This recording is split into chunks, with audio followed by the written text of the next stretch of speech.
What's good, royal family? So I'm back. But this time, let me see, we're going to talk about a new case, obviously. But before we get into what we getting into today, I'm gonna play two songs because it seems like YouTube is playing with my notifications. I know I done fell out of the algorithm a little bit because I've been catering to things that I need to cater to, but I want this, video and hopefully the notifications to go out more. So before we get started, we're gonna listen to Ruga Grudges and also Don't Need 'Em by Ruga as well. Let's go. You should know he wrong. He a fucking white boy.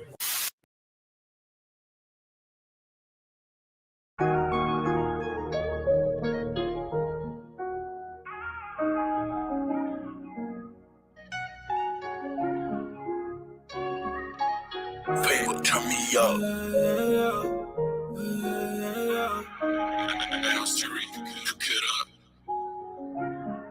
Yeah, I lost some niggas in the streets that I can't get back. I told my brothers ain't no stopping till we get back. And I can't lie, so my mind, I need that lick back.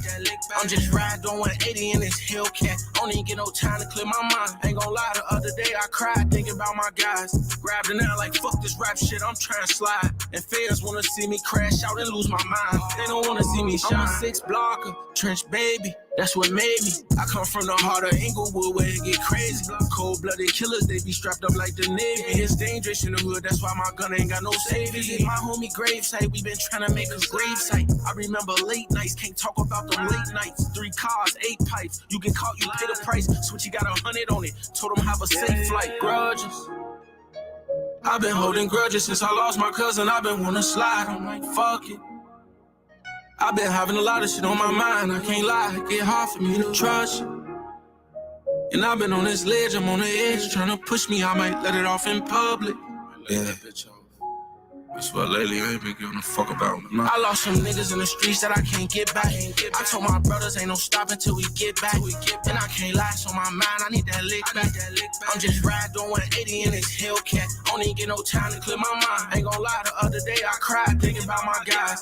Grabbed it now like fuck this rap shit, I'm trying to slide. And fans wanna see me crash out and lose my mind. They don't wanna see me shine. And you don't know that feeling up inside. Seeing your homie take his last breath before your eyes. That shit hit so different when you gotta take your pride. And they think it's all good, but you really wanna slide. You better be in the house when them street lights come on. I was out here getting wild, no one told me right from wrong. Had to learn it on my own. Got a lot of niggas gone. I was a young nigga thinking I was grown. I wasn't thinking about no song. Grudges. I've been holding grudges since I lost my brother. I've been wanna ride. I'm like, fuck it. I'm just loading up this fire, we outside, ain't no running when we rushing. I lost my mud brother and my blood brother, so I'm blood in. Pull up in they hood, let off a dozen. Now them niggas feeling like we was then. How I'm feeling, ain't no peace tree and nothing. I lost some niggas in the streets that I can't get back. I told my brothers ain't no stopping till we get back. And I can't lie, so my mind, I need that lick back. I'm just riding on 180 in this Hellcat. Don't even get no time to clear my mind. Ain't gon' lie, the other day I cried thinking about my guys. Grabbed it now like fuck this rap shit, I'm trying to slide. And fans wanna see me crash out and lose my mind. They don't wanna see me shine. You should know he wrong. He a fucking white boy. Yeah.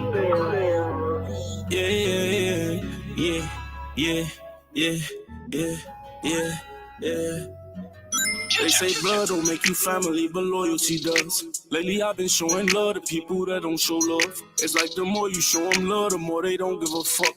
And the more I stick around, the more I'm seeing what's up. But who really be there for me when I need them? It's like they say they there, but I don't really see them. Hey, but I see right through them, I can read them. Hey, these voices telling me that I don't need them. And all the pain and all the suffer got me thinking about my brothers. They done drained out all the love, got me thinking about some other. And I pray God forgive me for all the sins, cause I've been punished. Ain't no way to heal this pain with all this rain that I've been under. And I got people with these high expectations of me, but they don't understand everything that was taken from me. You don't understand these people, you should take it from me. I don't understand these people, I'm just chasing a dream, yeah. Got a lot of shit on my mind, I've been thinking. I've been deep off in that water, feel like I'm sinking. I was down bad by myself, no one gave me none. So I sip purple, cause I'm better off when I'm dreaming. They say blood don't make you family, but loyalty does. Lately I've been showing love to people that don't show love. It's like the more you show them love, the more they don't give a fuck. And the more I stick around, the more I'm seeing what's up. But who really be there for me when I need them? It's like they say they there, but I don't really see them. Hey, but I see right through them, I can read them. Hey, these voices telling me that I don't need them. All this trauma that I've been through, I'm afraid I seen a devil. And my mama say I'm changing, but I'm changing for the better. When you accomplish shit up in the hood, you don't get a medal. They don't wanna see you doing good, just laughing with your head up. They rather see you locked in shackles and watch all of your dreams shatter. Now you mad at the world, but that don't even matter. Cause you sitting in that cell with no visits or no mail, no money or no bill, just dreams that was failed. And I've been losing so many of my niggas, they got me numb now. And I've been taking these drugs and prescription to help me calm down. Don't nobody know the real reason I don't come round. Cause I might cock it back and squeeze it just to hear that gun sound. Yeah, it's sad, but it's true. Lost my brother, told his killer, I got a casket for you. Ain't nothing in store for your future, but the past tense for you. And they gon' keep on killing, even though it's bad for the you. They say blood don't make you family, but loyalty does. Lately, I've been showing love to people that don't show love. It's like the more you show them love, the more they don't give a fuck. And the more I stick around, the more I'm seeing what's up. But who really be there for me when I need them? It's like they say they there, but I don't really see them. Hey, but I see right through them, I can read them. Hey, these voices telling me that I don't need them, no. All right, y'all. All right. Didn't mean to, bring the mood down, but this some fucked up shit today. Anyway, period. Let me find the motherfucking video.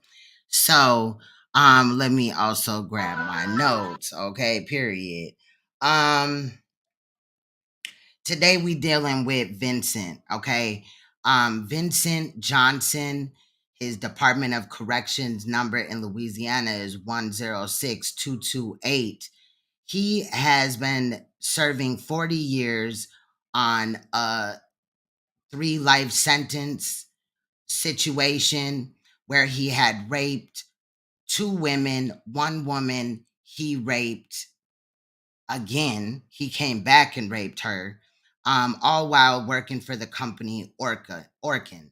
So if you know ORKIN, the, exterminators or whatever, he had actually gained access with knowledge of the houses through, servicing the property. Anyway, the reason why I'm not getting into it is because this video I chose to give a lot of the details in the case in the video. So also during the parole hearing, that's what we're here for today. I will, stop it when I need to and give commentary. We won't be here too long, probably a little bit over an hour, because the video that I edited was 48 minutes and 4 seconds. So, with no further ado, we'll move over here and, kind of get to it. Like I said, the details are in the video. Please make sure that you like my video or my live stream right now, because, YouTube is playing with my algorithm. I'm trying to get back up in there and whatever. And, because I've been gone for a while handling things from my family, work, and things like that. So anyway, I'm back now. I'm trying to go live, Monday, Tuesday, Wednesday, Thursday, and drop videos on the other days. But we're gonna be looking at a lot of these parole hearings and things like that. Now, like I said, this man is fucking sick as hell. And the fact that Louisiana Parole Board had deemed him on the lower side of the risk. So meaning if he was to be released, then, they assumed that he would have a low risk of offending. Bull fucking shit. When you guys hear the details of this case, it's fucked up, but it also gets worse. So since he worked for ORKIN, one of the victims ended up suing ORKIN. That information, the link to that Paperwork is in the description, as well as, I believe, an appeal that he had done where it goes over a lot of what he did. Anyway, you'll hear more details in the case, but if you want those links, they are in the description. What's good, Poetic Kells? Shout out to everybody in the room. Emmanuel, Poetic Kells, Not on My Watch, Beverly, salute. I've seen Sierra up in here somewhere as well. Like I said, I'm trying to, yes, girl, Orkin, and he was servicing the home, okay, of two women. Like I said, one woman was raped, and then he came back months later in the same year. We're talking about 1983. So, like, it ain't really a mugshot. I had to get this picture for the thumbnail off of the parole hearing, and, put some sauce on it or whatever. But yeah, so like I said, a lot of the details are during the first 7 minutes of the video, roughly after the intro. I hope you guys enjoy. Like I said, also, I will be stopping it when need to during the parole hearing. Now, again, the parole board is mainly senior citizens, so sometimes they speak low. I did try to enhance the audio to where I thought, it would make it better for you guys to hear. I also didn't include music during the parole hearing, so there's that. So anyway, there's a victim that speaks, and the 4-year-old girl that was there when her mom was raped by this man. So it's a lot of details in the first 7 minutes. Let's get to it. Okay, if they want me to, they don't want me to be great. Look at this.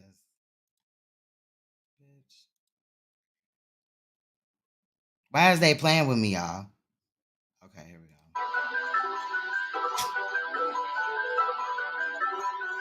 go. Wow. What's going on, Juco?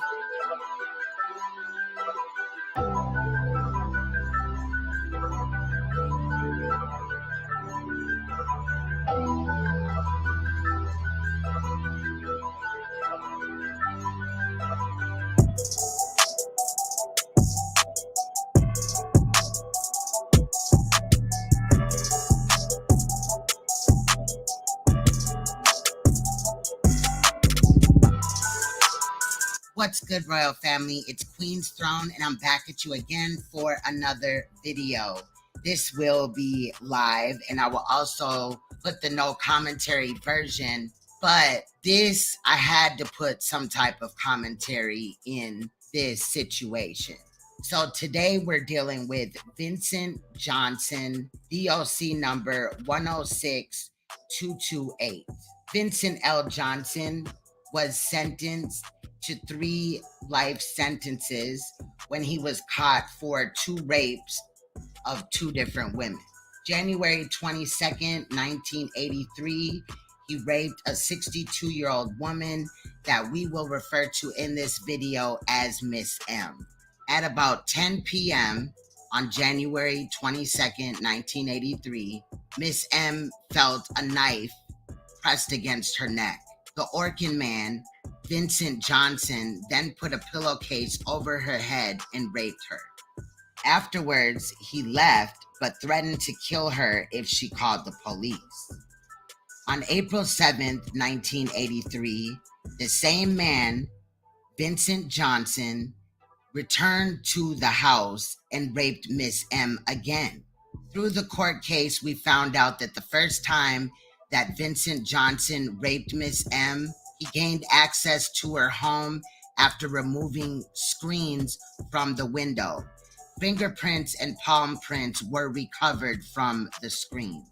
The second time Miss M was raped by Vincent Johnson, he gained access through an outside attic trap door. Then on May 15th, 1983, a younger victim was raped, Miss D. That's what we'll refer to her as in this video.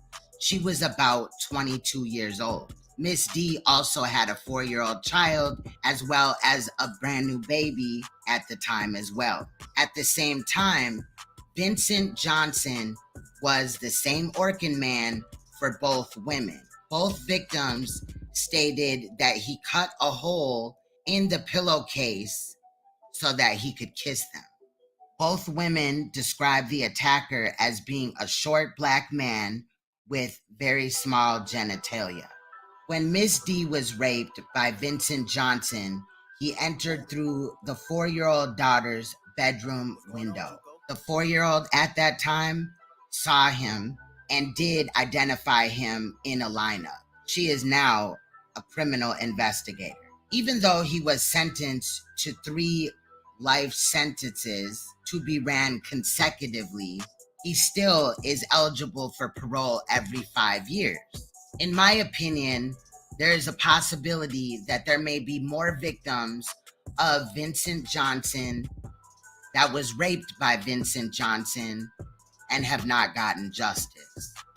However, the parole hearing of this serial rapist ORKIN man that you're about to witness somehow has managed to be a low risk on their risk assessment guidelines. So Louisiana states that they feel that he is low risk to reoffending if he is paroled. I do think that they need to revise the risk assessment guidelines, but I digress. The fact that this man raped the same woman twice, coming back months later, is sick.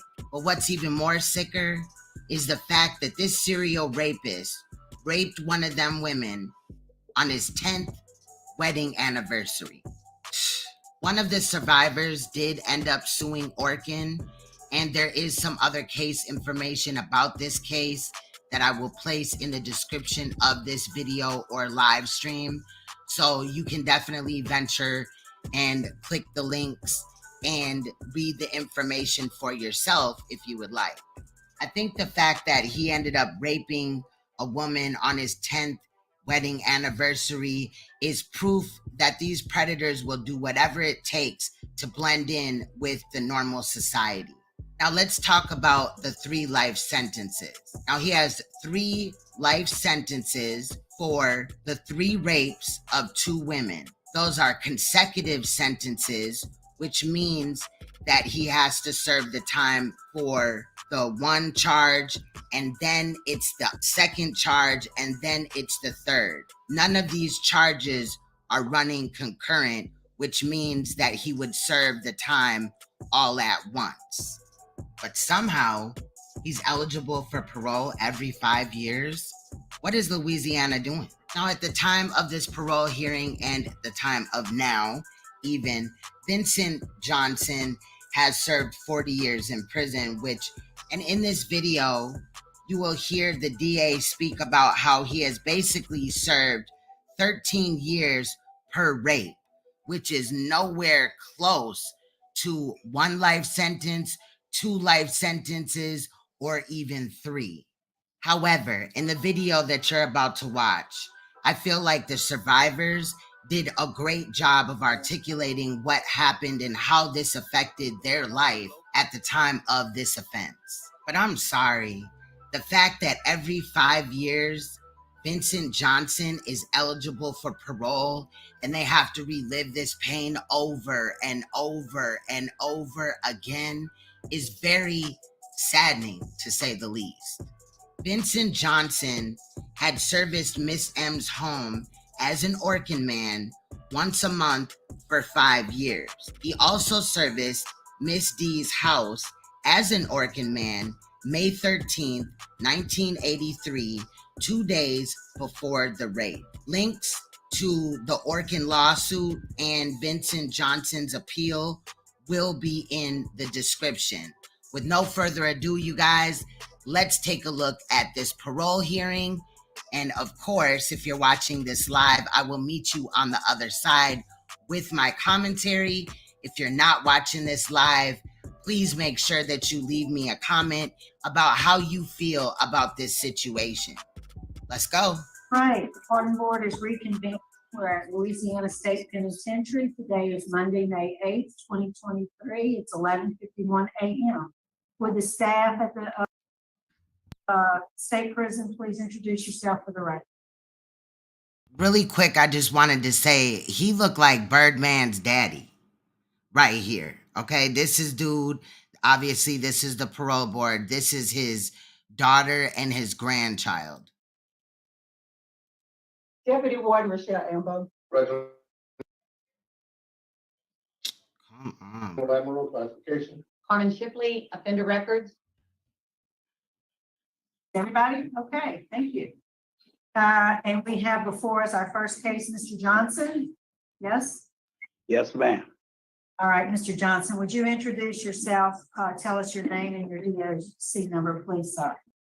My name Vincent Johnson, DOC 106229.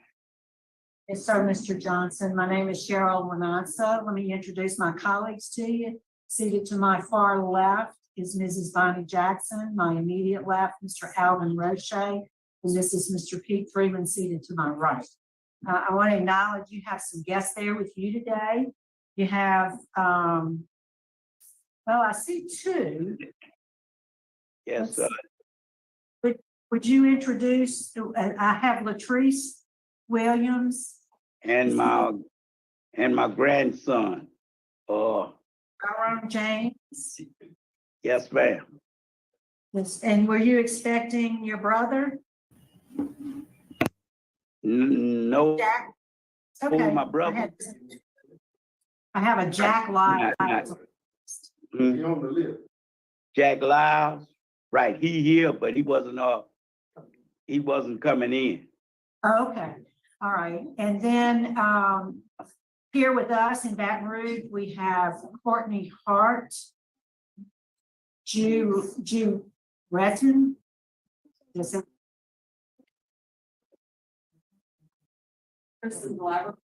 Kristen DeLabreton, and then joining us also from the DA's office, we have Ms. Tracy Barbera, all of whom will be speaking in opposition at the appropriate time. Mr. Johnson, let me just read some identifying information into the record, then I'm going to turn it over to Mr. Roche. Your case has been assigned to him. Mr. Johnson, you're here seeking the commutation of your sentence. You were sentenced in East Baton Rouge Parish, the 19th JDC, in April 1984 for conviction, 3 counts of aggravated rape. You received a life sentence on each of those counts, and those sentences are running consecutively. Mr. Johnson, is that information correct? Yes, ma'am. Right. Mr. Roche. That's correct. Thank you, Madam Chairman. Madam Chairman, fellow board members, before us this morning, we have Vincent L. Johnson, DOC number 106229. Mr. Johnson is here today seeking a recommendation for a commutation of sentence for 3 counts of aggravated rape in East Baton Rouge Parish, which he was sentenced to life on each count of the aggravated rape to run consecutively to each other without benefit of probation, parole, or suspension and sentence. Total sentence, 3 life sentences. On January 27th, 1984, he was found guilty by a jury of 12 of his peers unanimously on the 3 counts of aggravated rape. Mr. Johnson is currently 70 years old. He was 30 years of age at the time of these egregious offenses. The applicant has been incarcerated for the last 40 years. Is all that information correct, Mr. Johnson? Yes, sir. Mr. Johnson, were you employed at the time of your arrest? Yes, sir. What was your occupation? I was a pest control technician. Working for ORKIN Pest Control, am I correct? Yes, sir. Yes, sir. Beverly, this is a parole hearing, So yeah, basically he is, but I don't think you necessarily have to have an attorney at those. For two of the victims in your conviction, customers of your company, Yes, sir. did you service their homes? Yes, sir. Were you aware that Miss Margaret Matthews' husband had just recently been deceased? Yes, sir. And were you aware that Miss Dila Berton was in the process of getting a divorce? I wasn't aware of that, sir. No, sir. Okay. You weren't aware that there was a divorce in progress.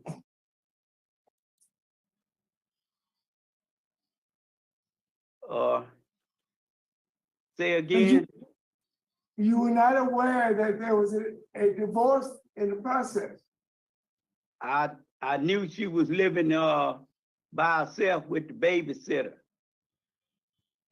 So basically, I think the first service, she was a very nice lady, so you had a conversation.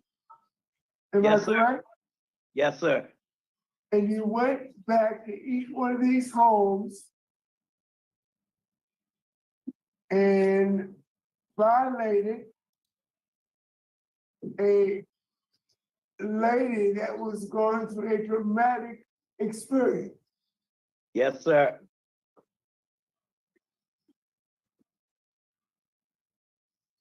So tell me and tell this panel this afternoon, what kind of mindset a man would have to invade the privacy and violate a female customer at one of her worst moments. Now listen to this, y'all. The classic, blaming on the alcohol. Sir, Come on, man. YouTube, bruh. I could say that there was a cowardly act. I was on drinking at the time, and I could actually say I wasn't in my right mind, in the right mind frame. But you were the right man, you were drunk, but you were, in the case of Mrs. Jill Berton, you had enough coordination to climb through a window of the child's bedroom. When the child was awoken, you told the 4-year-old to go back to sleep. Yes, sir. Couldn't have been that drunk. Exactly. Now, in this situation, at that woman's house that he raped, he got in through the daughter's bedroom. Now, I was thankful that he didn't touch the 4-year-old child, but he did get in through her bedroom. Yes, sir. So Well, he couldn't have been too drunk. not really. And even if he was drunk, I've been drunk before, and guess what? I didn't do no shit like that. Really drunk, but I was drinking. I wasn't to the point that I was completely intoxicated. I realized that there was a cowardly act that I carried out, and I'm very sorry for that. Okay, now you said it was a cowardly act. When Hey, Third Eye, we're listening to this predator. He had raped 2 women. One he had raped twice. He came back and raped her after raping her the first time. And then the other one, he had been kind of just casing the joint for the last couple of days and went in and raped her, and by gaining access through her daughter's window. You know what I'm saying? The first woman was a 62-year-old woman, fam. did you realize that it was a cowardly act? Actually, Come on, what the fuck?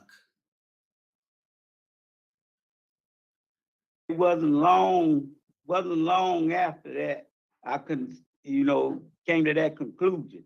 And plus, after going through programs up here, I realized that I had made a bad mistake. And only cowards and people with no kind of upbringing or do something like that. So clearly you are a coward and you had no upbringing because you did that. And it's not like he only did it once, he did it 3 separate times. Mr. Johnson, But he called it a mistake though. Like, I can't get over that shit. A mistake?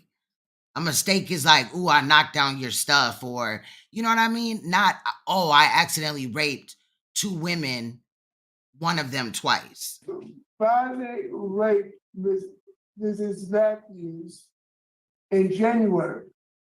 Yes, sir. And then 2 or 3 months later, you went back to the same room and did the same thing? In April. Yes, sir. So he raped her in January 1st. He gained access because he had took the screens off the windows and unlocked a couple of windows and unlocked the windows. And then he came in that way, you know what I'm saying, with the first lady. His fingerprints and his palm print were on the screens themselves. Like, you know what I mean, the outside border of the screen. You couldn't realize that you were a coward until you got finished. Well, at the time, I wasn't thinking, sir. Okay. So, there's some indication that between January and May of 1983, you committed more rapes than the 3 that you were convicted of.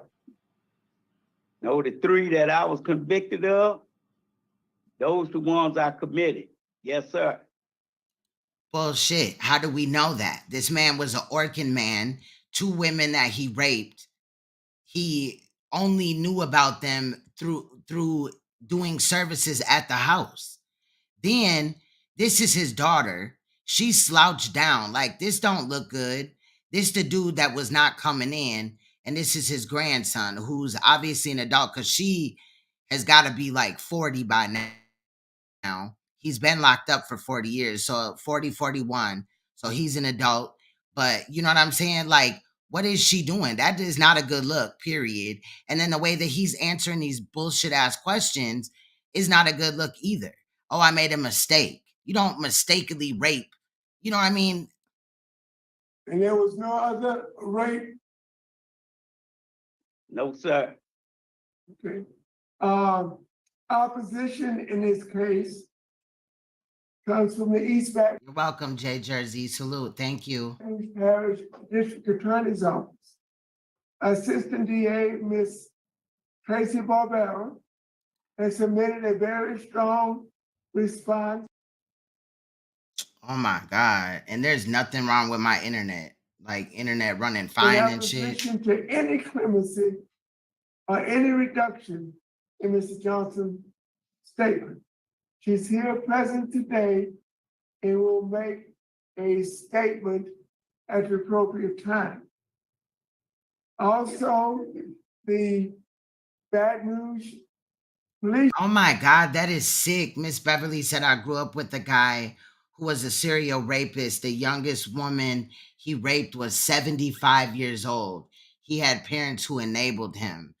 Wow. I know about them enabling parents because we talked about one yesterday.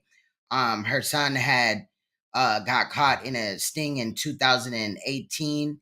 And then also happened to upload to Google Drive some images of child porn. And his mom came as the expert witness to try to get him, you know, to not have to go to prison. The judge slammed him with 20 years. But that's sick. To rape anybody but the elder too, like, that's crazy as hell. Like, I just don't understand how anybody could look at a child or an old person or somebody in between and want to rape them. Like, what the fuck? But again, with this man right here, I think he would have had a lot of opportunity to have committed other rapes. And with the 62-year-old woman, he told her, if you call the police, I'll kill you. All the paperwork is in the description of this live stream, y'all. Police department is strongly opposed. Victim opposition comes from Robert Dale Matthews, the son of Marjorie Matthews, who is now deceased. And he is in vehement opposition to any clemency or reduction in sentence.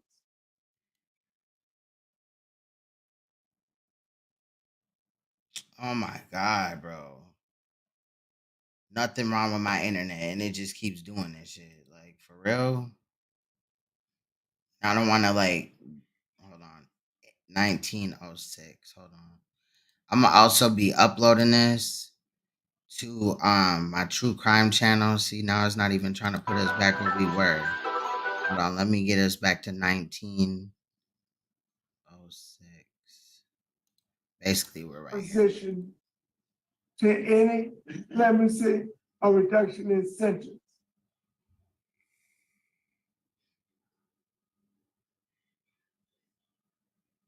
Marjorie Matthews was victim number one, who you had raped on 2 occasions. Opposition also comes from Ms. Jill DeLaborton, victim number 2, who outlined in her vehement letter of opposition the effects that this crime still has on her today. She's still emotionally, physically, and mentally affected by the crime that you committed. She does not allow anyone in her house without proper supervision. Opposition also comes from Kristen Gilberton, daughter of victim 2, the 4-year-old who you told to go back to bed when you climbed through her bedroom window. She said the events of that night affected her entire life. Mr. Johnson has a low risk assessment. A low risk assessment.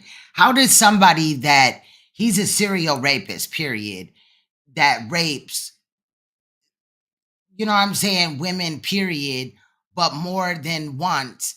How is that a low risk assessment? This man is still breathing, walking, talking. I'm sure his penis still gets hard. I'm just saying, he could still offend people. And it seems, I'm just saying, like, it seemed like he don't care. It seemed like she really don't care. She know it's looking bad. She at one time gonna get up and walk off a little bit and then come back and sit down. He has a good institutional record. He's in medium custody. He has a high school diploma. Wow. His current job is a groundskeeper. Tell us exactly what you do and how long have you had that job? Imagine the ORKIN man being a groundskeeper in prison. Worked at the education building as a groundkeeper for the last 16 years. What's good, TMK? Yeah, facts, big facts. He's not even answering the questions like properly or like he gives a fuck or anything. Like, exactly, Emmanuel. I just do not understand. I think they need to reevaluate, you know, this guideline for what they figure is low risk. This man could still victimize people. Tell us exactly what you do. I worked the fence line and I cut the yard, plus plant flowers and things around the MPO. Okay. Tell us about your vocational skills. My vocational skills, I have within the last few years, I went to Malachi Dad. I got Thinking for a Change. I got Those are programs.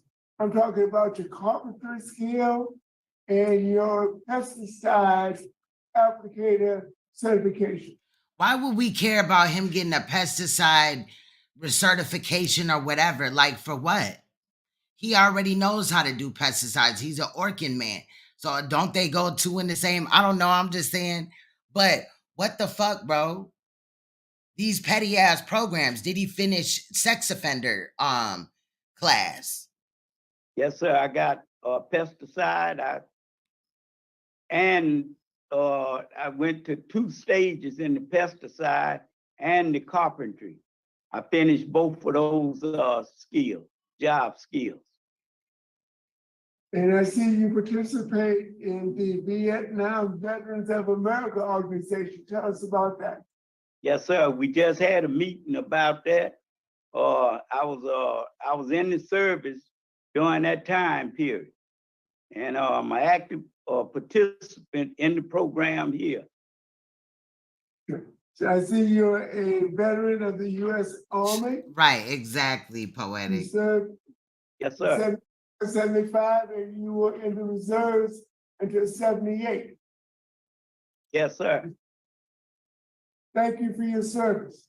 Yeah, thank you for your service. But on top of it, did you have to rape these women? And how many others did you rape and not get caught for?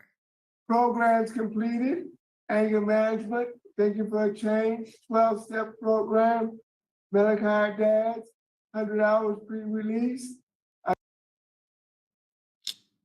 Oh my adult God. healthcare course, and you completed all Facts. 4 phases of your sex offender treatment.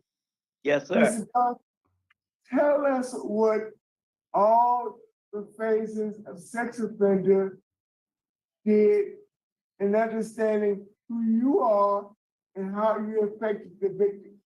Now, not to move the bar, but repeatedly the sex offender treatment, aka phase 1 through 4, has not worked.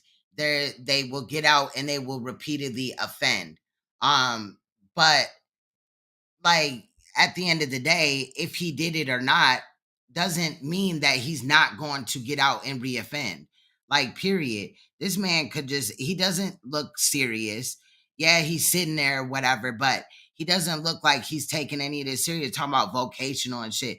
I don't care about none of that. He could graduate 100 times, go to whatever little class they offer or whatever. But at the end of the day, is he going to present a risk to somebody else? Because next thing you know, he gets out on parole and then somebody is reoffended and they didn't even have to go through that if they would have stuck to. This man was sentenced with 3 life sentences. He has served 40 years. That's 13 basically years each rape. That ain't nowhere close to 3 years. I mean 3 life sentences. The 4 stages of the sex offender program help you in many ways.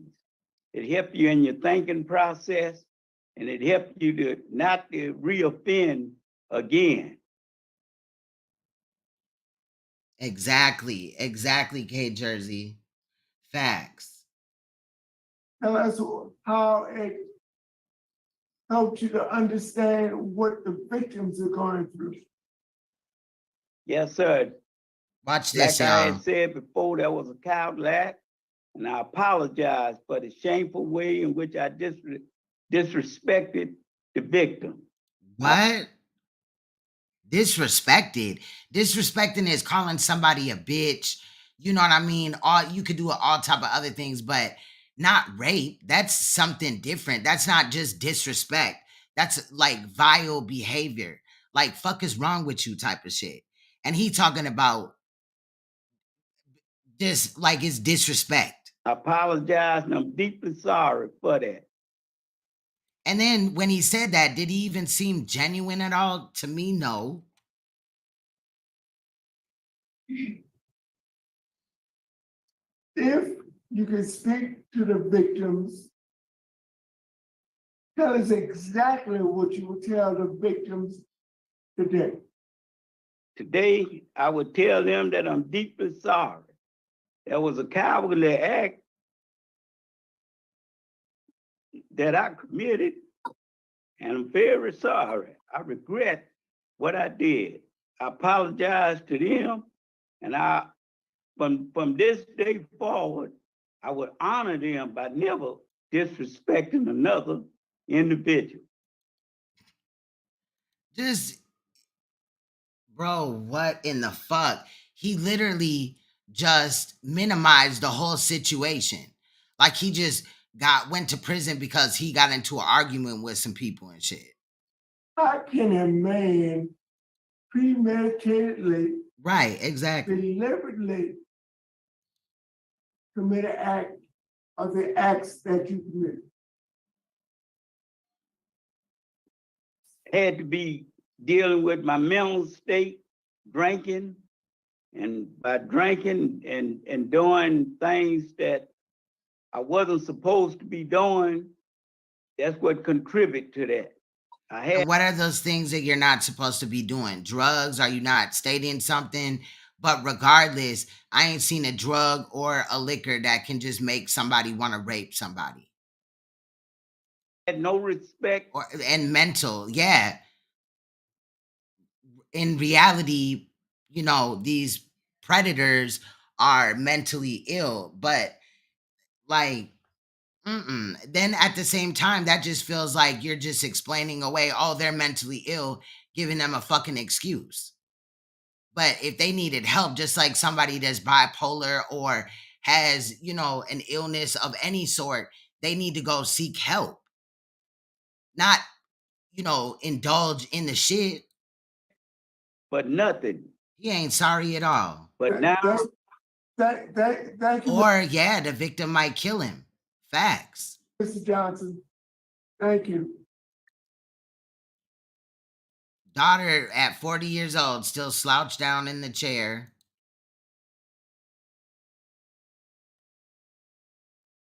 Okay, let's talk about drugs and alcohol. When did you start abusing alcohol? I started abusing alcohol when I was in the service. And once I got out, I just continued. So we're talking about 1974. Yes, sir.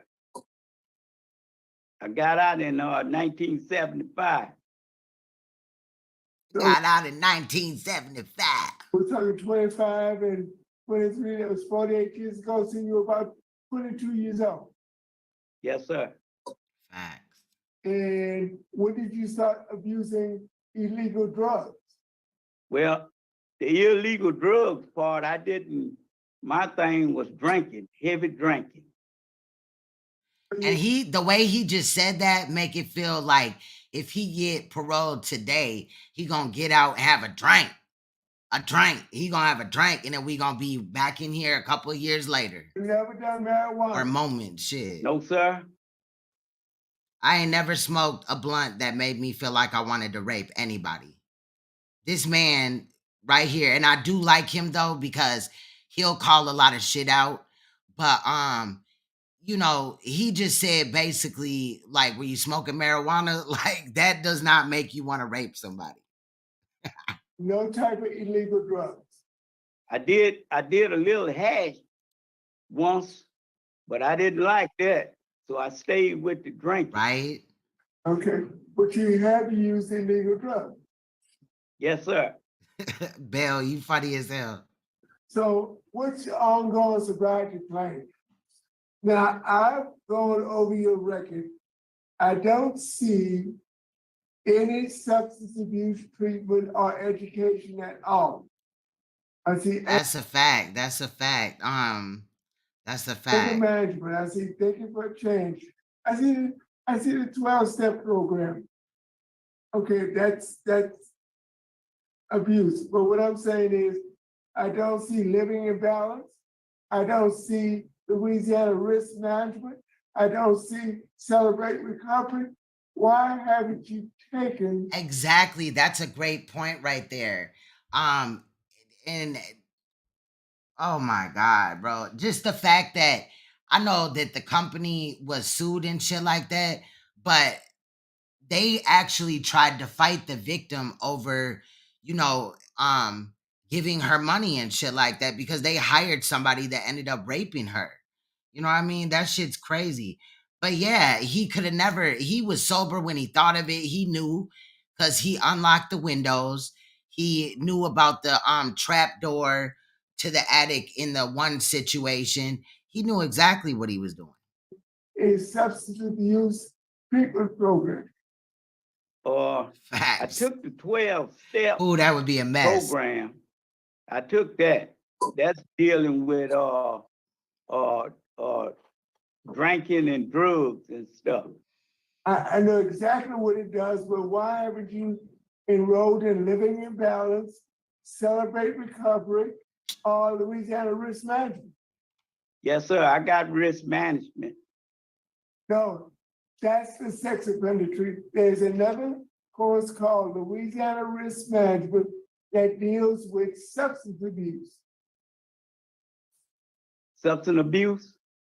Yes, sir. I have the 12-step.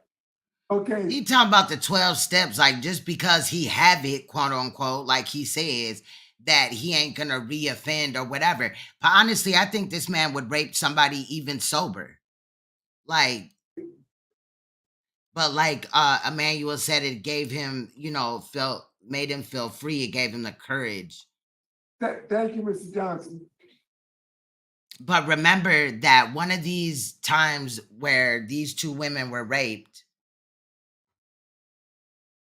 it was on his 10-year anniversary to his wife. So this man just blending all into society and shit like he a, you know, a good husband, but he out here raping people on his anniversary night. I see your transition plan. And then in the one situation, he couldn't have been too drunk because he had to climb up, I believe, 2 stories because the room that he went up in, it was on the 2nd floor, and that was the at the time 4-year-old girl. It's with your daughter, Miss Latrice Williams, in Faraday, Louisiana, and you're gonna be working at a washateria. Tell us about your transition plan. My residential plan, Residential and employment plan. the employment plan, my granddaughter owned her own washateria. So they What is that? What is a washateria? said they'll provide me with a job. And my daughter, she have her own home, and she'll let me stay there with her. Just leeching off your children. In my packet, there were 8 or 9 letters of support from family, friends, and your former classmates. I just wanted to put that into the record. Your disciplinary conduct. Yes, Okay, that's what I thought it was. Just the way that he said it, though. I ain't never heard that before. 14 or 15 write-ups in 40 years, not bad. The last one was in April 2012, 11 years ago. Do you remember what that write-up was for? Yes, sir. I received a pair of gloves from a security officer. I was working in the cell block, and that's to handle the boxes, those 10 boxes and things. And that was a violation. Okay. Warden Ambo, do you have any comments, concerns, remarks, or observations? Who talking in, crackhead? You talk about this man right here. He old as hell. But the other man, oh, I think you talking about the dude that we here for. Here's Angola's warden. I've seen a couple wardens where it said Angola, so I don't know if they got a couple or whatever, like an assistant. But I've seen her several times. Was malingering. It was For real. Damn, what the fuck? There's nothing wrong with my internet, and it just keeps doing this shit. he made a medical emergency for something that was not considered a medical emergency.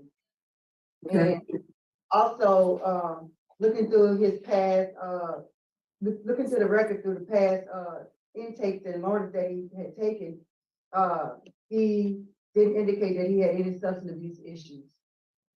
Okay. That's why he probably wasn't in any substance abuse classes. AA is voluntary, so he probably volunteered to go to AA for substance abuse. So he wasn't completely truthful on intake. True.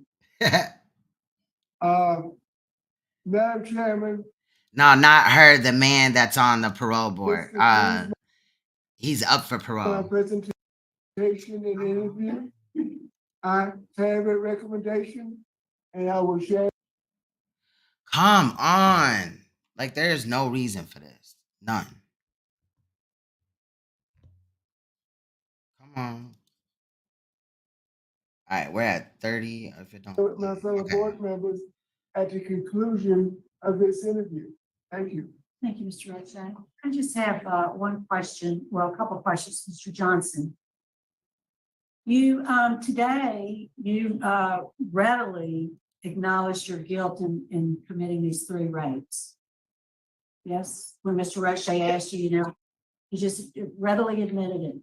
So, as I reviewed your record, though, I see Exactly. And how many, you know what I'm saying?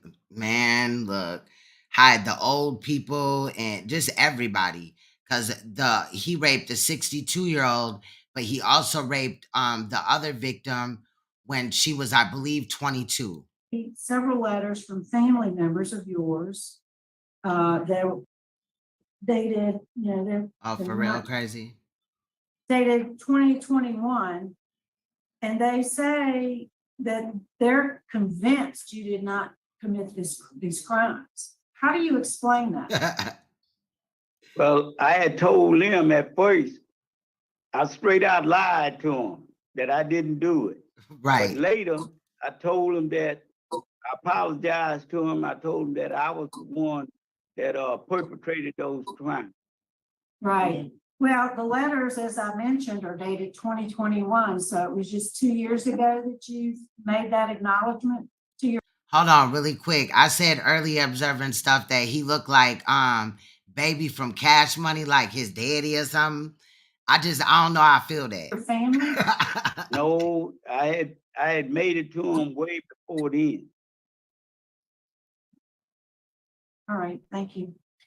All right, we're going to hear from your family who are there with you. Could we hear from Miss Latrice Williams? So this his daughter. She finna speak. So you can talk right there. Child. What is it? Good morning, how y'all doing? I thank you all for letting me speaking on behalf of my father. And I beg you all to grant him clemency. He have told me over and over how sorry he was for committing the disgrace act. He is very remorseful, and I apologize to the victim because I am a mother and I would hate for something like that to happen to me. Thank you. That girl cannot read. I'm sorry, period. She ain't even pronouncing words right. I get it, you know what I mean? But I could not imagine going to a parole board for my father and, you know, finding out that he raped 3 women, or, you know, he raped people at least 3 times, not 3 women, 2 women, but raped them. And then, you know, you're finna move into my house type of shit. Like, what? No. Yes, ma'am. Thank you. Jerron, can we hear from you? Good morning. My name is Jaron James. I am Whoa, President Johnson grandson. I'm here on his behalf. I thank you all for giving me the opportunity Yep. And then went back to the slouching position. Wow. to speak on my grandfather's behalf. Each time I talk to my grandfather, he tells me how remorseful he is for committing the crime against Mrs. Matthew and Mrs. Della Barton, and he always tells me not to disrespect anyone. I believe my grandfather. I beg and pray that you all grant him clemency today. Thank you. Child. Thank you for your remarks. Appreciate it.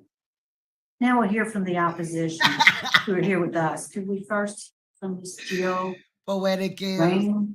I'm sorry if I'm mispronouncing. You said it. But we need to, if you would step to the podium, please, so we can get you on the film. She doesn't. We won't turn the camera. Now, I don't know if we missed it, but I don't want to forget. So this man right here, Vincent Johnson, the Orkin serial killer, serial rapist man, my bad. I didn't mean to add killer on there. But he lied to his family, obviously, about why he was in prison. I don't think it's come up yet, but it will. Camera, but he'll hear her. Like in a prior situation. So now victims or survivors are going to come up and speak. Obviously, the 62-year-old in 1983, she is deceased, but the woman that was raped by him and also her 4-year-old daughter at the time is going to come up and speak. I tried to, these rooms are boxy and sometimes they don't have the best microphone. So I did try to enhance the audio. But at one point when the daughter starts speaking, she, they cam her up or whatever. So you can see that. First of all, Facts. I was stunned when I found out this was even gonna happen again. And then, over the weekend, I started thinking, because I was angry. Yeah, just incredibly disappointed in the whole system. That somebody can be a serial rapist with a weapon and can still have the audacity to ask to go free. This is something that you never get old, no matter how long it is. Yeah, it's been 40 years for me too. But I still have it right here and right here. And there has been no successful rehabilitation program for rapists, including a chemical castration. So there's no guarantee that he's going to come out and behave himself. It doesn't happen. I want to live in fear of him getting out. I want to be able to live like I did live. Do not live in, I don't want to live in fear. I don't want to be afraid to put garbage out when the sun's dead. It's not fair.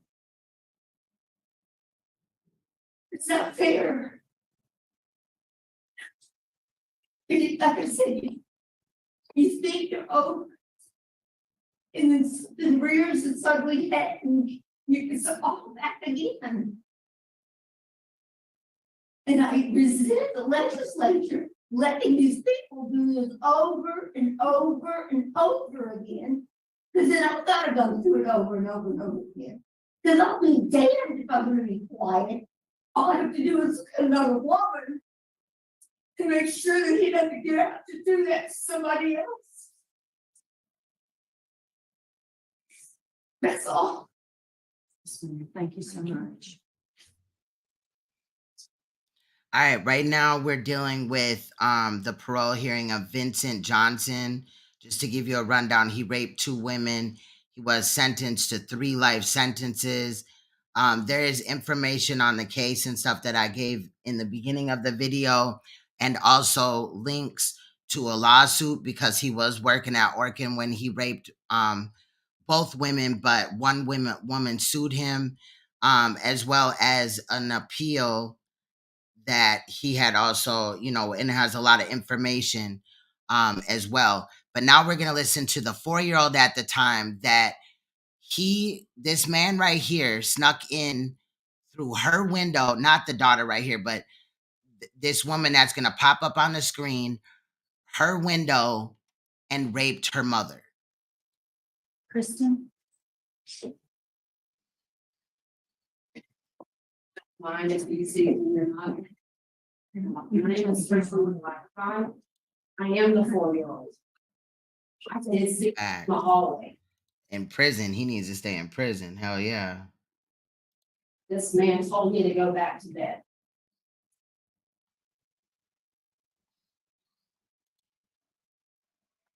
Well, Judge Jackson, I don't know if you recognize me. I'm a criminal investigator. That is the role that this has taken in my life. So she said she became a criminal For a investigator. reason. To put people like him where he is. Because he did something that, this is where you earn to be.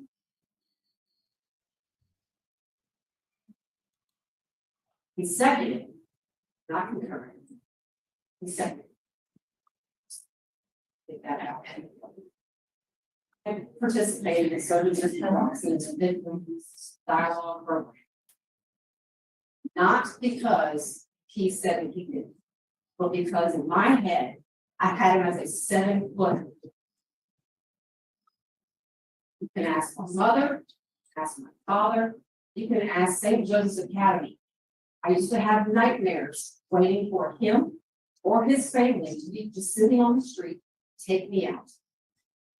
Because I am the 4-year-old that said, you were in my house. You told me to go back to bed. And I, again and again. I understand the process a little bit more than I understand that everyone has rights. Where are the rights for the victims? This is the first time ever in 40 years, Mr. Johnson and panel, that he has ever said he did anything wrong. This whole cowardly act, what cowardly act? Why don't you say that you did? These letters that I've been hearing about that are dated 2021, there's a reason. Because he's never admitted it. We had a parole hearing, I'm gonna give or take 5 years ago, I'm not really sure. He didn't admit it then either. I testified at that one, and my first thing was, first thing of parole is to admit what you've done. You can do it. Now all of a sudden, he's asking for clemency, and I'm sure he knows, he's been in jail for 40 years, that you need to say what you've done in order to at least be considered. I'm not fine. This whole I was drunk, whatever. No, you came to my house, our house, where my dad had just left my mother. My sister was 16 months old. I was at Mother's Day out at Jefferson Baptist.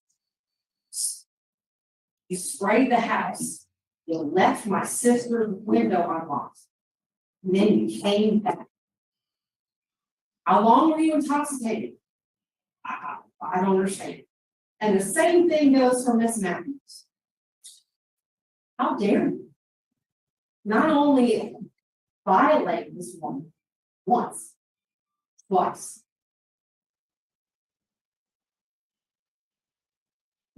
I can't even fathom this. And I will testify at every hearing until his sentence is finished. Wish I could live 3 life sentences. I cannot. He is where he belongs. I don't accept his apology at all. I think it's one issue. I think it's cowardly act. Say what you did. And then his education, he went and got something about pesticide. So you mean to tell me that Nah, Bell, he was fucking up before then because he raped all these 3 rapes of these 2 women he did in 1983. So before that, he went to school this to go nigga out here be bad. another organ man to go spray people's houses? You got to be kidding. Right, because earlier he had said that he went for some recertification or whatever for pesticides. Like basically that's what he was already basically kind of doing. Like, why would he need to do it Yes, again? ma'am. Thank you. The only thing I'm grateful for is that he didn't kill the three of us. That's it. Because he could have took their life. Each rape, he used a knife, and the women were talking about how they could hear the knife click, like when he opened it.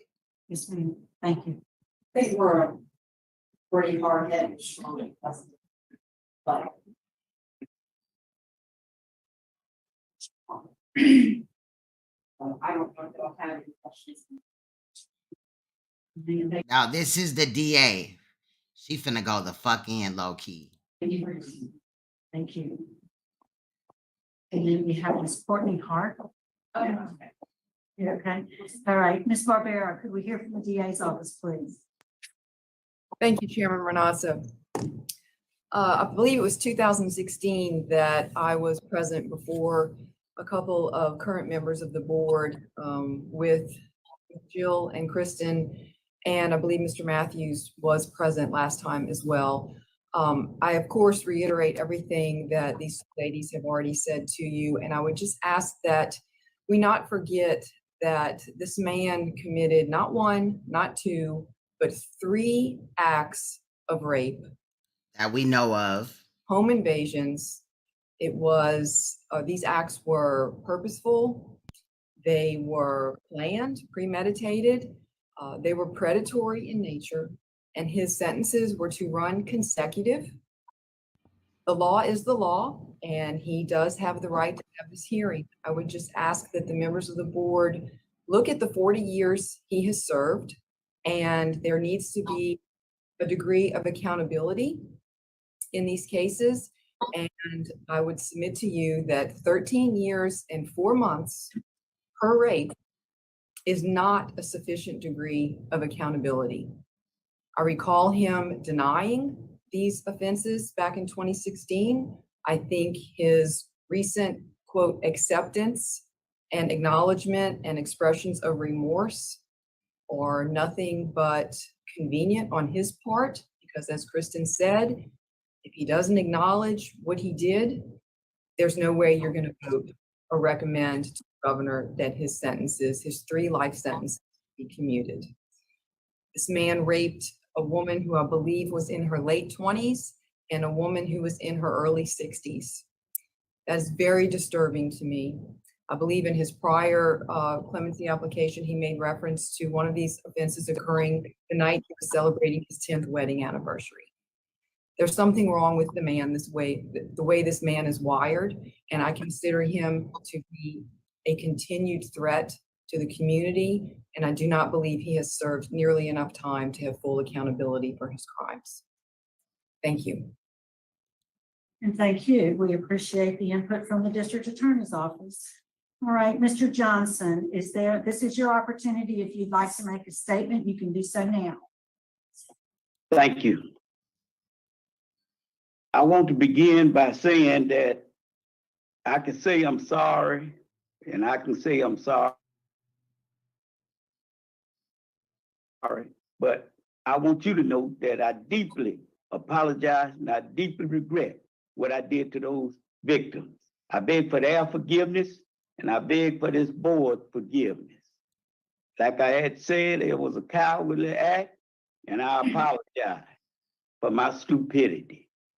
I will always honor those victims by never disrespecting another human being again. So by that, with him being in prison for 40 years, does he mean that he won't rape somebody in prison? Because, you know, he could get his hands on a guard.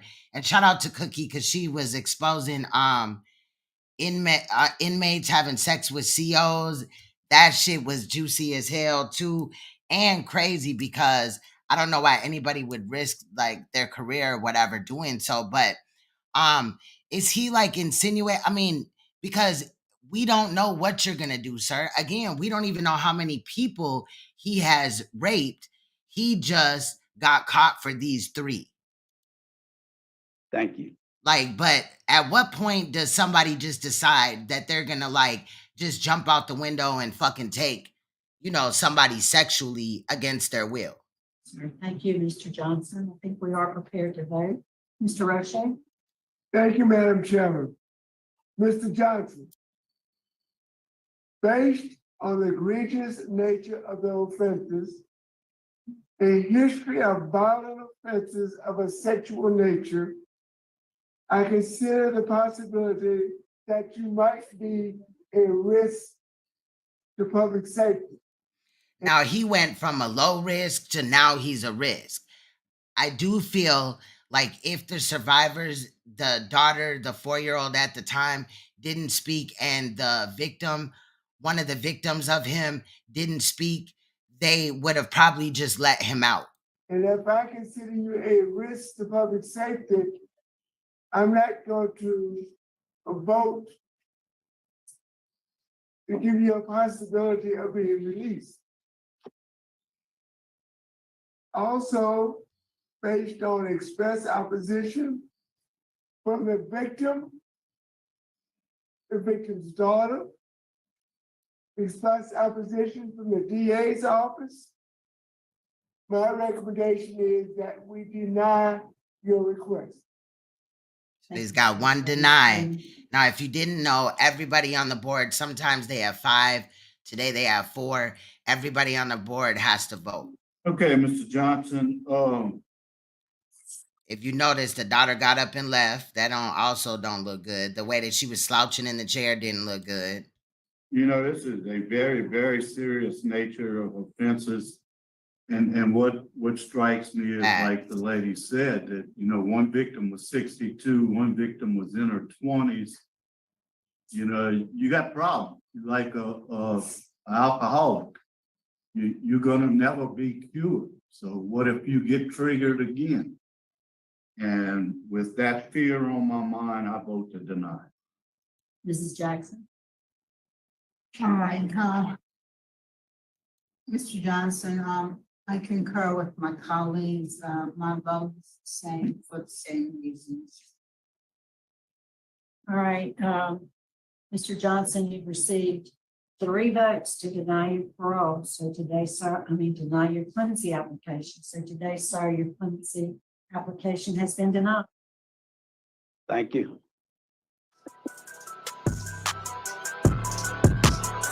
Now, I just feel like in the door, I don't know how he would have ever been, you know, sentenced to 3 life sentences and they let him go. If you're just joining, this man has done a number of, you know, rapes, in my opinion, more than he was charged for, but he got caught raping 2 women, was given 3 life sentences. Some case information. I do have links in the description as well about some of what I'm going to say. But January 22nd of 1983, he raped a 16-year-old woman that we will call Miss M in this video. At about 10 p.m., she felt a knife pressed against her neck. The ORKIN man then put a pillowcase over her head and raped her.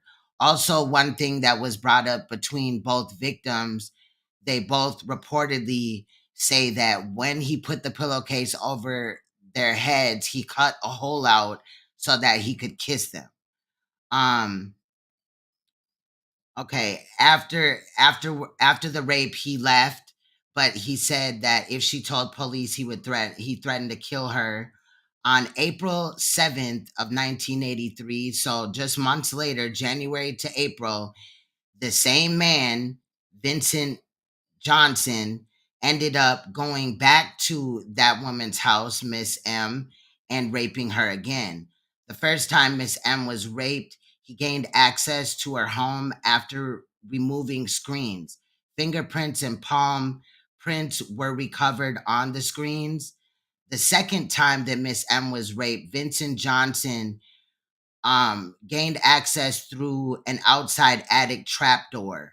Now, on May 15th of 1983, a younger victim was raped, Miss D, approximately 22 years old at the time. Vincent Johnson was the ORKIN man for both women. Both victims said that he cut a hole in the pillowcase, like I said, so he could kiss them. Both women described the attacker as being a short black man with small genitalia. When Miss D was raped, Vincent Johnson entered through the daughter's bedroom window. So this is the second victim. The child was 4 years old at the time, but was able to pick him out in a lineup, identify him and stuff. She is now a criminal investigator, which I think is awesome. He is, for some reason, allowed to have parole every 5 years. I just think that's crazy because 3 life sentences and every 5 years, like that's nuts. But I would just wonder how many crimes that he had done that he did not get caught for, how many rapes. He went back to the same house twice. That's crazy and very like what? Like that's just heinous. Like imagine being raped twice by the same man months. You know what I mean? One of the survivors did sue Orkin, so that link is in the description. The rapist raped women on one of the women on his 10th wedding anniversary. I believe that was the second woman. Which is proof that predators, basically will try to blend in with society. They deemed him a low risk factor on the assessment guidelines for risk factors, and I think they need to readdress that whole thing. His 3 life sentences were consecutive, my bad, consecutive sentences, which means that he would have to serve 1 life sentence, then the other, then the third.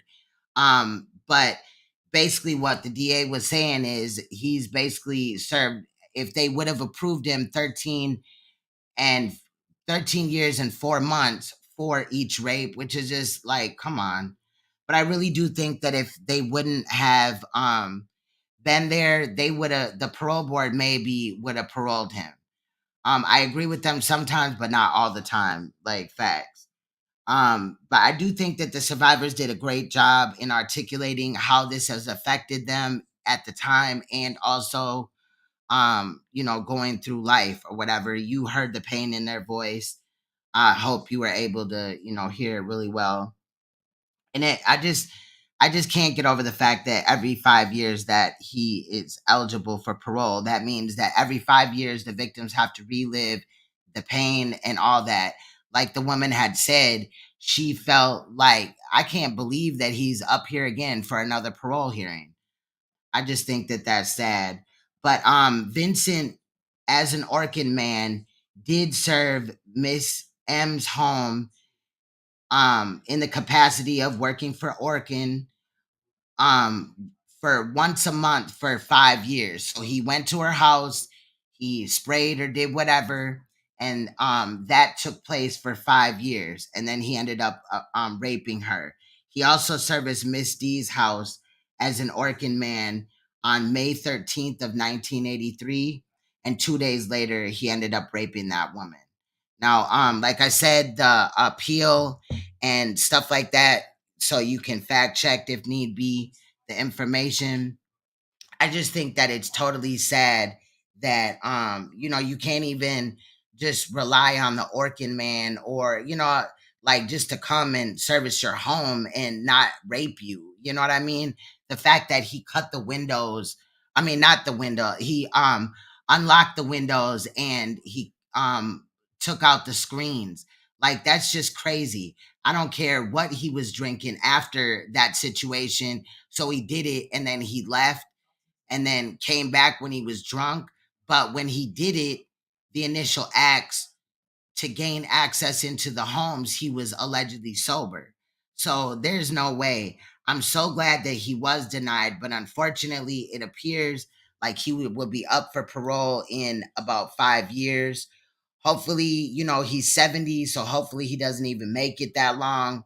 But I just really just have a problem with when I've been watching these parole hearings and I've recorded a great number of them, shifted through them and stuff like that. So I don't even know what I'm going to bring next, but um I've seen where, instances happen where maybe there's not a victim there or maybe the victim is there and they still grant people parole. There's so many cases in other situations where it's not just rape or molestation, it's murder.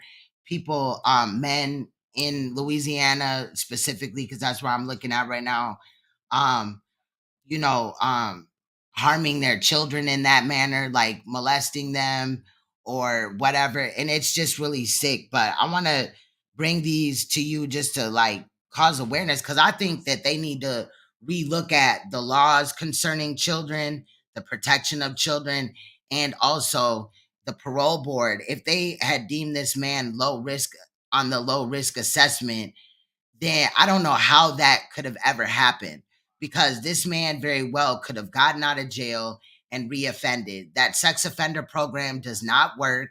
It has failed several times, and I'm just not going. Like, I'm just not. And it's ridiculous. But a lot of the people that, the cases that I'll be bringing you, some of them are reoccurring offenders. So they've, molested before or raped before. So it's just bad. But shout out to the Louisiana Pardon and Parole Board, because they do, make that accessible to the public and stuff like that for commentary or just for knowledge as well, which I think is a good thing. That's a way to be transparent. I will be looking at other areas that are doing it as well, but right now I just know of Louisiana, so that's what I'm going to stick with. There, I do have to make a correction. Yesterday, I said that Judge Boyd's first name was Angela. Her name is Stephanie. There's another judge that I watch as well. Her name is the other name. So I got kind of confused or whatever. But yeah, that's basically all I had for today. I was gonna edit another video since that one was only 48 minutes, but that it's that is heavy. Just the fact that, okay, I get it. He spent 40 years in prison, but how many times, you know, like he knew what he was doing. Everything was premeditated. You know what I'm saying? And then just the fact you have no regard for um the elderly. That woman was 62 years old. I'm not calling it, trying to disrespect her or nothing, but that's just crazy. And then I am glad that when he did sneak through the window, even though he raped the the the witness's mother, I'm glad that he didn't like touch her or kill them, because he could have killed the older lady and he could have killed them other women. But maybe he figured he'd be caught, and due to manipulation and just basically strong arming them. I mean, he raped them while he had a knife to their body. So, that can cause fear. One woman, he knew that she was going through a divorce. And I mean, the other one, he knew that her husband had recently just passed away. I mean, it don't get no sicker than that. And who would have ever thought that, like, the ORKIN man, real life, he worked for the ORKIN company, would come in your house and sexually violate you? It's just disgusting. Yeah, exactly, Beverly. Facts. Yes, I agree. Definitely need to be totally revamped. Y'all make sure y'all check out Sister Nandy's page. I'm sure you guys may know about it. Shout out to Cookie. I think she dropped a video and I got to go back and watch it, but it's in my history and stuff. But besides that, I've been, focused on bringing you guys new forms of true crime, like this parole, type of hearing or whatever. And I'm gonna continue, on that. But I am, because Bell had said that he likes the news clip style. So I've also started a list of that, which I'll probably do that Mondays, where it's just like a clip of, some fucked up shit that's going on in communities, just random, like each clip is different. And then Tuesday, Wednesday, and Thursday, we will get on these predators or whatever. But I will be dropping videos over the weekend. I want to be live tomorrow, but even if I'm not live, I will drop a video. I just have a number of things that I have to do tomorrow. So I'm not sure, and I don't want to tell y'all, yeah, but I'm back. We gonna do this. Yes. No, I didn't. I gotta go back and watch. I definitely do. I was watching you, I think last night. Um, after I had gotten off and shit like that. So, but yes, all right. Well, with that said, y'all, I'm finna get up out of here. Period. I'm kind of liking these shorter lives a little bit, but like I said, in like August or whatever, we'll go, you know, full force back to the normal lives where they're longer and we start looking at more things. I'm just trying to like balance everything at the same time. You know, my kids, they still in school. We have school here until June 8th. So there's that. And then they're in after school programs right now because school isn't done. Then they're in summer programs. I also got to work and stuff like that. So just kind of bear with me, but I will be offering you guys, you know, more videos. I apologize. I was thinking to myself, well, I could like, you know, do a 30-minute video or an hour or, you know, go live for a little bit or whatever, a little bit more. So I miss you guys. I definitely do. And I appreciate you guys for coming through. Much love. Stay you, stay royal, stay uncompromisable. And please stay woke because you will see me or hear my voice in another live stream. I appreciate you, Poetic Kells, and everybody else. Much love. On the way out, we are going to listen to Grudges again. I don't know. I'm just kind of feeling Ruga and shit like that as far as music. And, you know, he one of the guys and I know him. So it is what it is. But anyway, much love, y'all. Bye-bye. You should know he bro. He a fucking white boy. They don't want me to be great, y'all. They don't want me to be great.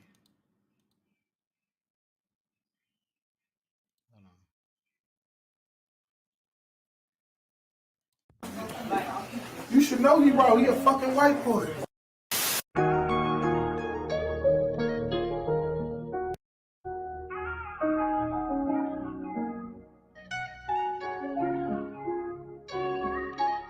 Favor, turn me up.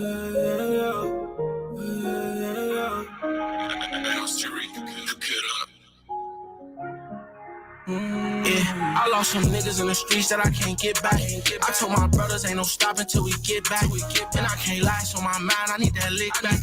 I'm just riding on 180 in this Hellcat. I don't even get no time to clear my mind. Ain't gon' lie, the other day I cried thinking about my guys. Grabbed it now like fuck this rap shit, I'm trying to slide. And fans wanna see me crash out and lose my mind. They don't wanna see me shine. I'm a 6 blocker, trench baby. That's what made me. I come from the heart of Inglewood where it get crazy. Cold-blooded killers, they be strapped up like the Navy. It's dangerous in the hood, that's why my gun ain't got no safety. My homie gravesite, we been trying to make a gravesite. I remember late nights, can't talk about them late nights. 3 cars, 8 pipes, you get caught, you pay the price. Switchy got 100 on it, told him have a safe flight. Grudges. I've been holding grudges since I lost my cousin, I've been wanna slide, I'm like fuck it. I've been having a lot of shit on my mind, I can't lie, it get hard for me to trust you. And I've been on this ledge, I'm on the edge, trying to push me, I might let it off in public. Yeah.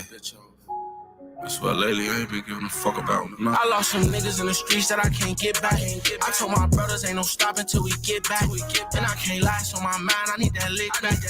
I'm just riding on 180 in this Hellcat. I don't even get no time to clear my mind. Ain't gon' lie, the other day I cried thinking about my guys. Grabbed it now like fuck this rap shit, I'm trying to slide. And fans wanna see me crash out and lose my mind. They don't wanna see me shine. And you don't know that feeling up inside. Seeing your homie take his last breath before your eyes.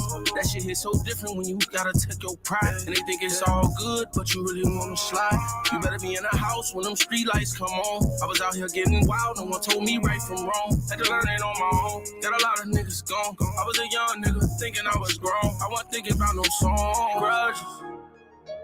I've been holding grudges since I lost my brother. I've been wanna ride. I'm like fuck it.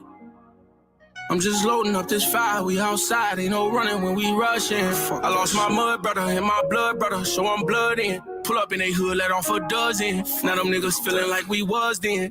How I'm feeling, ain't no peace tree and nothing. I lost some niggas in the streets that I can't get back. I told my brothers ain't no stopping till we get back. And I can't lie, so my mind, I need that lick back.